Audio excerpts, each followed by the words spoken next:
be interested in this week is Family Game Night and Potluck on Friday, April 24th, beginning at 5:30 p.m. This will be hosted by Ram and Karen Santanum if you have any questions.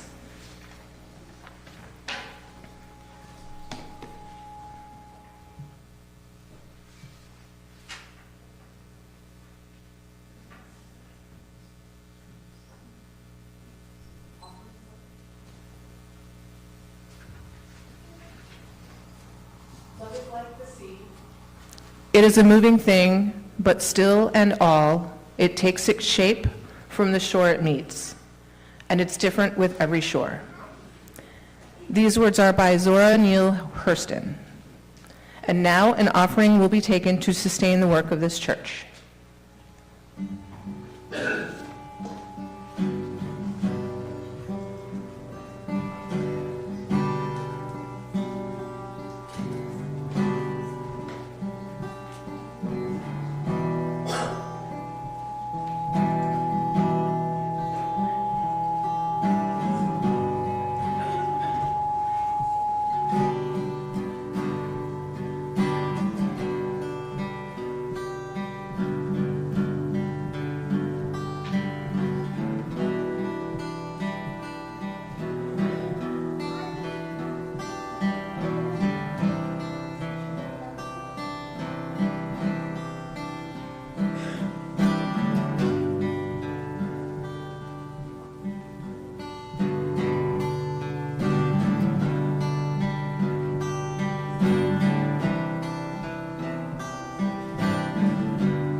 That was beautiful.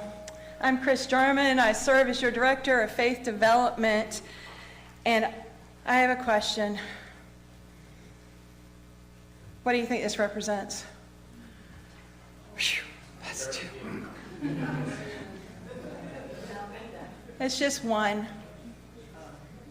It's just one. One person. One family. One small moment. By itself, it doesn't seem like much. It's just one. But community doesn't usually start big. It starts with the one small thing. Kind of like when you throw a pebble into the water and it makes all the ripples that go out and it grows something bigger and bigger and bigger. Let's see what a pebble can do today. When I point to you or your section, just say, I'm glad you're here. And let's practice that first all together. So get ready. 1, 2, 3. I'm glad you're here. So now I'm going to point to a section and we're going to create a wave, a ripple. Are you ready? I'm glad you're here. I'm glad you're here. I'm glad you're here. I'm glad you're here. I'm glad you're here. Let's do it one more time. But this time, I want you to look at somebody in their face. Look them in the face. And now we're going to do the wave again. Are you ready? I'm glad you're here. I'm glad you're here. I'm glad you're here. I'm glad you're here. I'm glad you're here. That's how community begins. Not all at once, not perfectly, Just one moment, one welcome, one connection, one I'm glad you're here. Lots of folks come into a new place wondering how it's going to feel, what's it going to be like, what should I expect? And often it's not one big thing that makes the difference. It's the small moments. A hello, an invitation, a conversation, a shared laugh. And over those times, these small ones add up until something shifts in us. For what was once unfamiliar starts to feel like belonging. In Unitarian Universalism, we talk about building the beloved community, not all at once, but through small, faithful acts of welcome and of care. And the beautiful thing is, it can start with you. Just one small moment at a time. And when those small moments begin to add up, they become a story worth telling. And today, we're going to hear one of those stories from Crystal about how community can grow into something that feels like family. I'm glad you're here.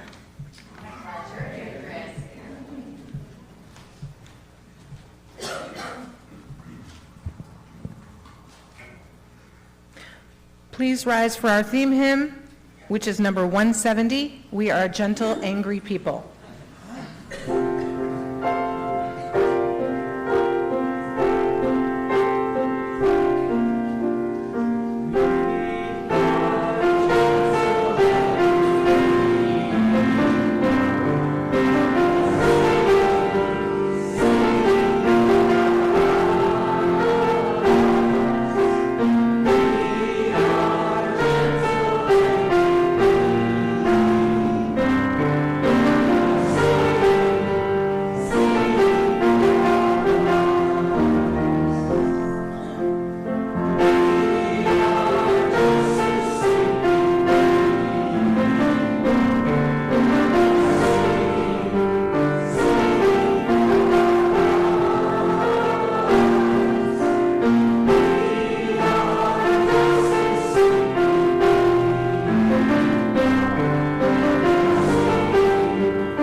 Our reading today comes from Carol Meyer. We are people of all ages who entered this space. We are people of all ages who enter the space bringing our joy and our concerns. We come together in hope. We greet each other warmly with our voices and our smiles. We come together in peace. We light the chalice to symbolize our interdependence and our unity. We come together in harmony. We share our growth and our aspirations. We come together in wonder. We share our losses and our disappointments. We come together in sorrow. We share our concern and our compassion. We come together in love. We sing and pray and listen. We speak and read and dream.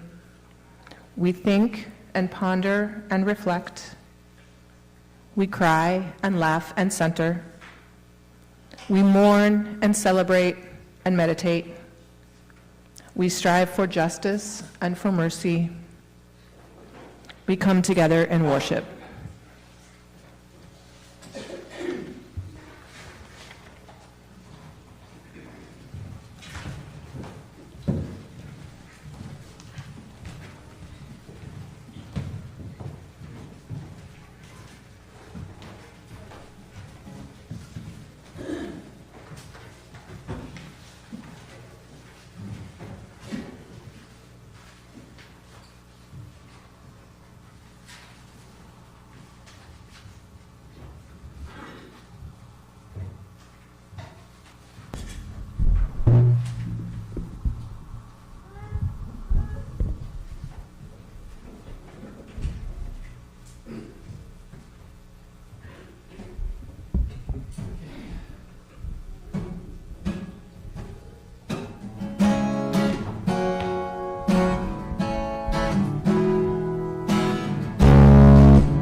Amen.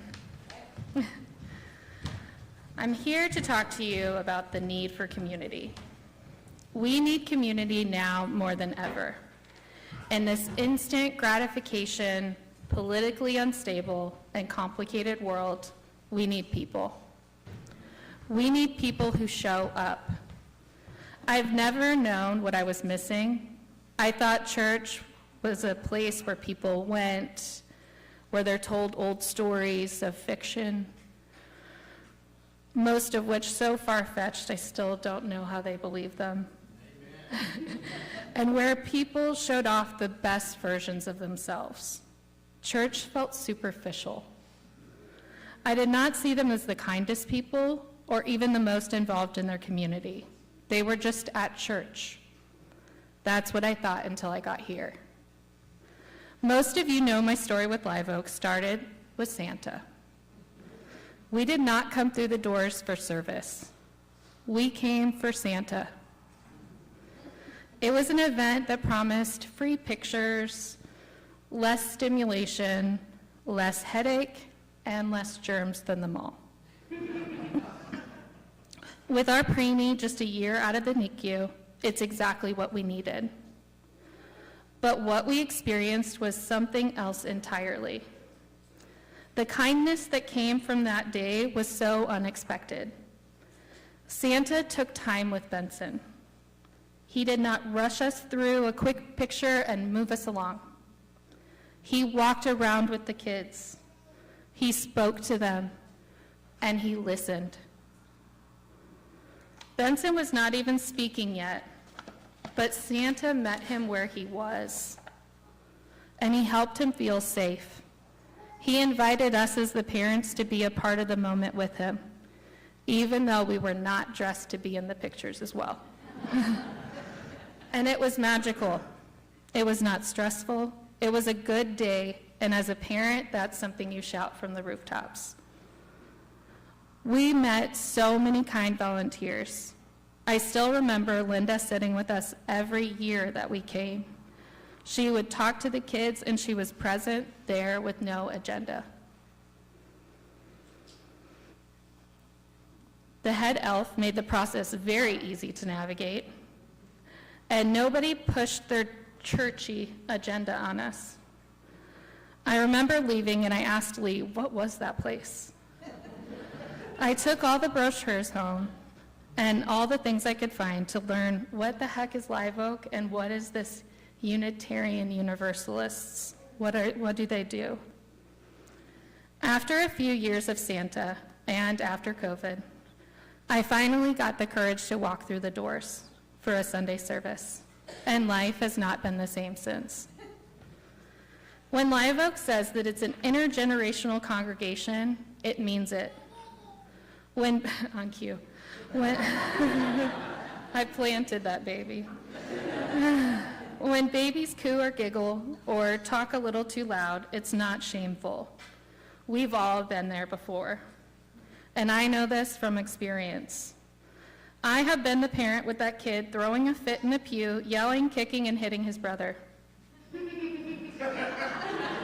I remember this one day pretty clearly. I was alone with the boys, and it was a busy morning, and of course, the sanctuary was full. We were sitting near Don, which I know he's here, and Finley was absolutely losing his mind. Benson had done something to him, and he was high rage. I leaned over to Benson and I whispered, after Chris's story, grab our things and we are going to the fellowship hall. He nodded at me. I tried to calm Finley down, but when the story ended, I picked him up, screaming and all the things, and walked straight out. Benson grabbed our bag and followed. It was so embarrassing. We were the loud ones, the ones that were taking attention from service. But Don didn't even look in our direction, and no one made it weird. There was no judgmental looks, and I even got texts from my friends in service asking if I needed help, because they were now on standby. He calmed down with a snack, because we all get hangry and we hit that wall.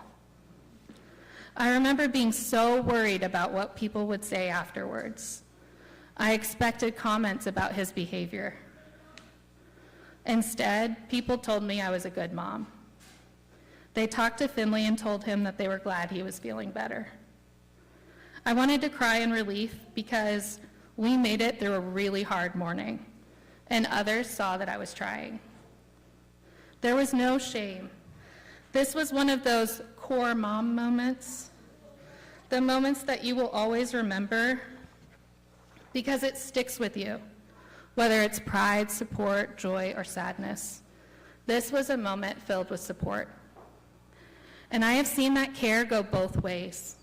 I have helped friends by taking their kids to the playground or inviting them to sit with us when things just felt heavy. That's what we do. We see each other as people, we give grace, and we show up. Life is hard. Parenting is hard, and we need one another. The intergenerational or whole church has taken on an even deeper meaning to me. My kids are as much a part of this community as I am. They hold relationships with adults and kids here that are their own. They look for these people, they trust them, and they see them as safe, and so do I. Benson is a great example. He is an extrovert and a helper. The first time we volunteered on the home team, he was hooked. Home team is not my jam. I want to be moving around, I want to check in on everyone, and I want to try out the different classes. But Benson wants to greet people. He wants to help them find their seats. He wants to help them find where to take their donations.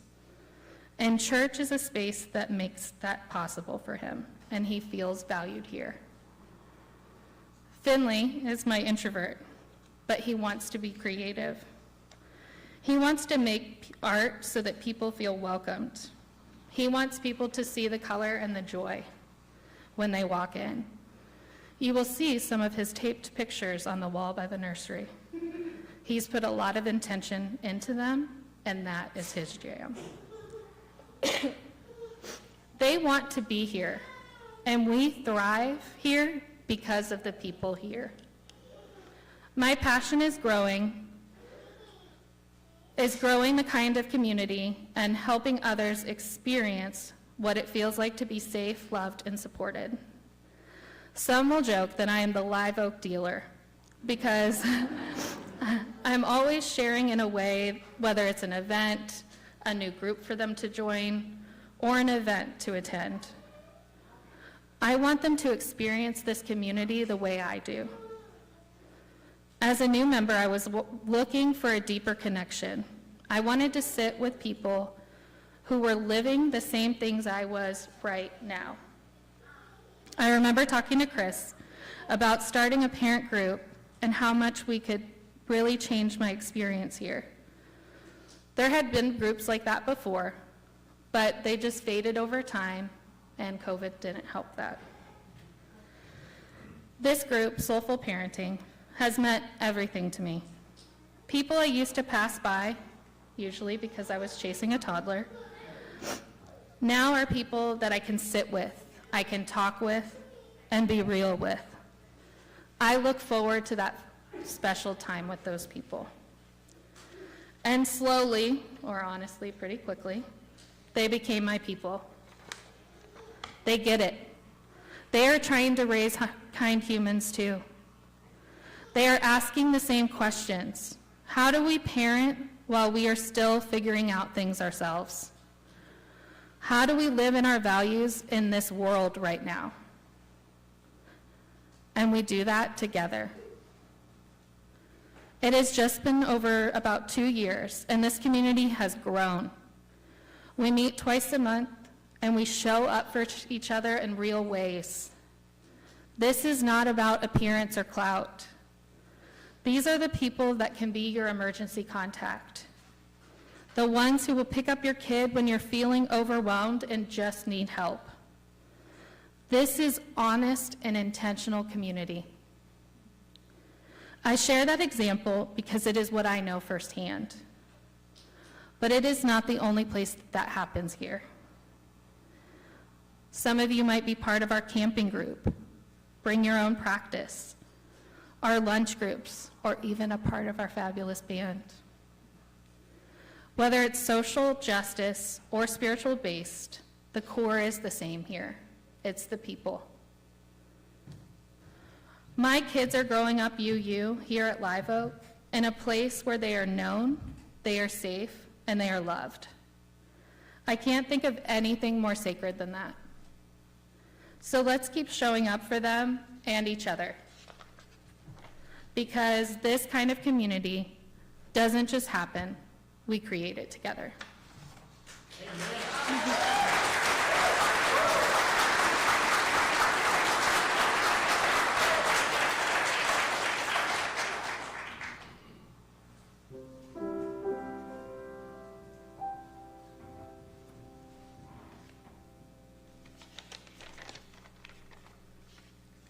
Y'all gave me some work today. As Rabbi Abraham Joshua Heschel wrote, prayers cannot bring water to parched fields, or mend a broken bridge, or rebuild a ruined city. But prayer can water an arid soul, mend a broken heart, and rebuild a weakened will. I would add that it is where we give words to the yearning of our hearts, and in that spirit, let us pray.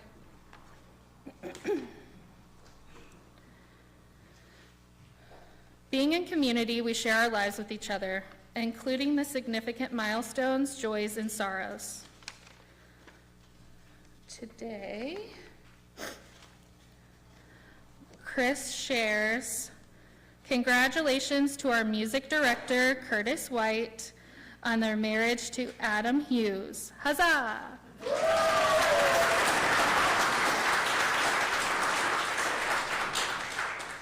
Laura shares, props to Katie and Amanda for their amazing work organizing Leander Cedar Park Pride. It was a beautiful booth and engaging.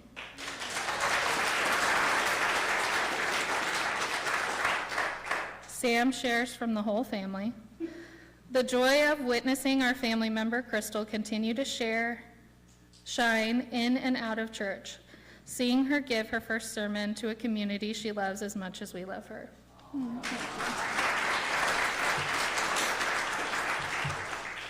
Renee says, my friend Michelle has terminal cancer and is making preparations for her death. She is single with minimal support. All love would be helpful. Thank you. Apollo says, I am so glad I could visit everyone this weekend. And then Katie and Amanda, Mario and Kyle? Yes? Or was that just last names? Marina and Kyle. Thank you to everyone who came out to help yesterday at Leander Cedar Park Pride. Despite the rain and wind, we had so much fun and couldn't do it without you. You are what make Live Oak so special.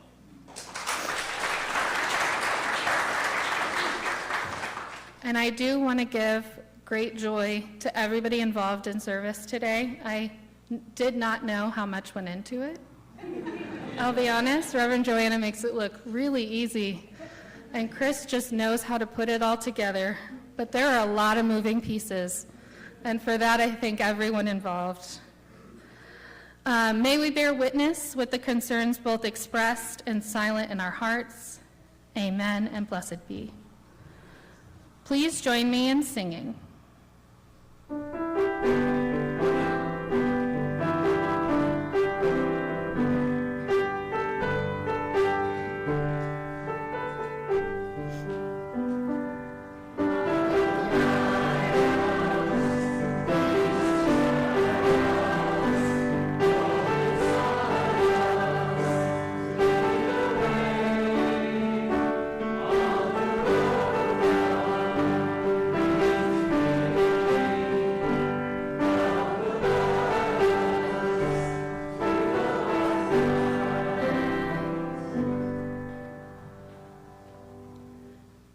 May you be held in community. May you be met with grace. And may you know you do not have to do this alone. Thank you.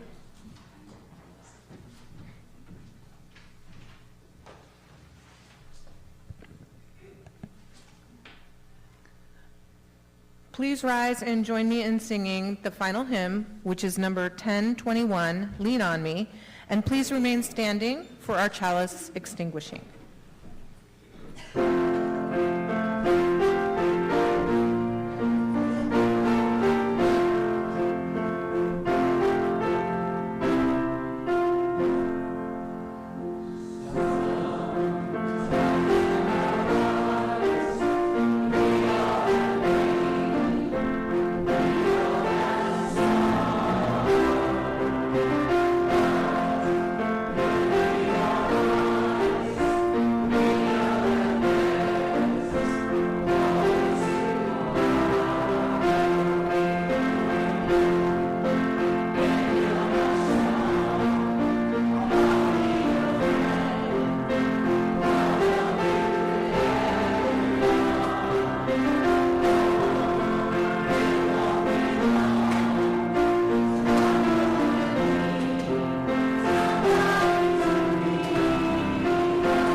Let us say these words to each other as we extinguish our chalice. Take courage, friends. The way is often hard, the path is never clear, and the stakes are very high. Take courage, for deep down, there is another truth. You are not alone.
together, try to love one another right now.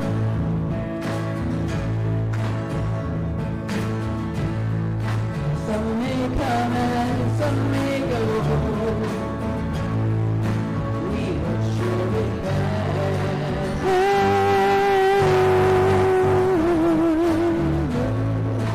when the one that left us here returns for us.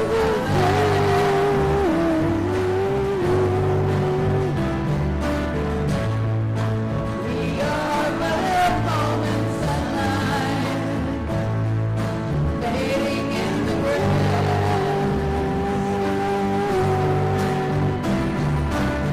Come on, people now, smile together, everybody get together, try to love one another right now.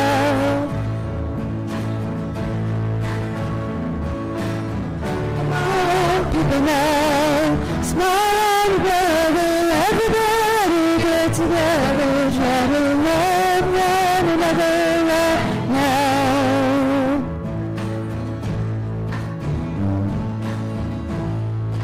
If you hear the song I sing, you will understand.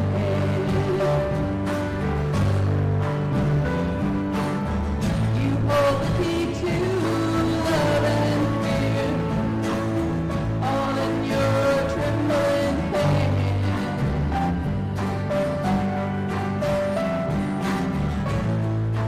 Just one key unlocks them both.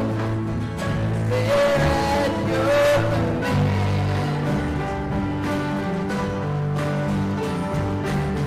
Come on, people now, smile together, everybody get together, try to love one another right now.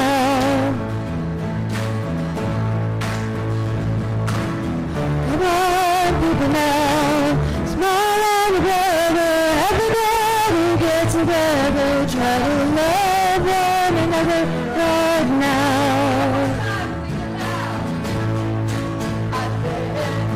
Come on, people now, smile together, everybody get together, try to love one another right now. Right now, right now.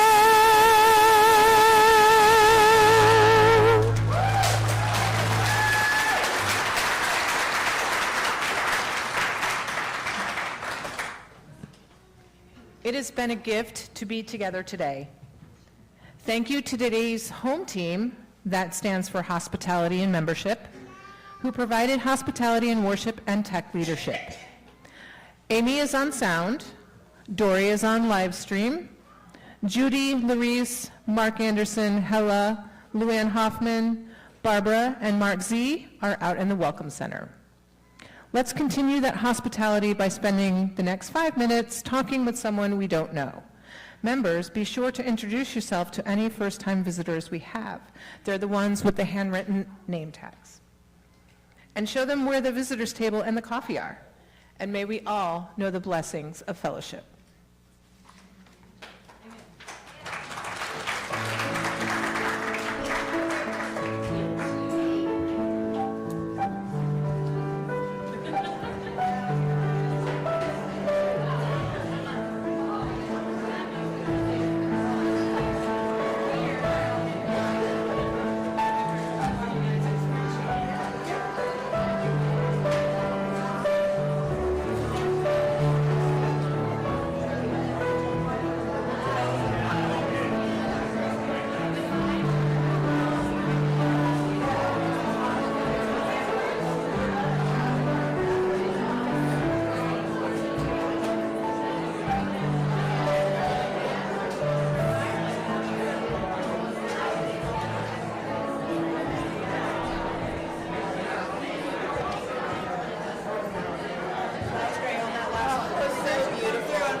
Yeah, I'll start thinking about more songs because I'm like, what female artists am I listening to? I don't know. I need to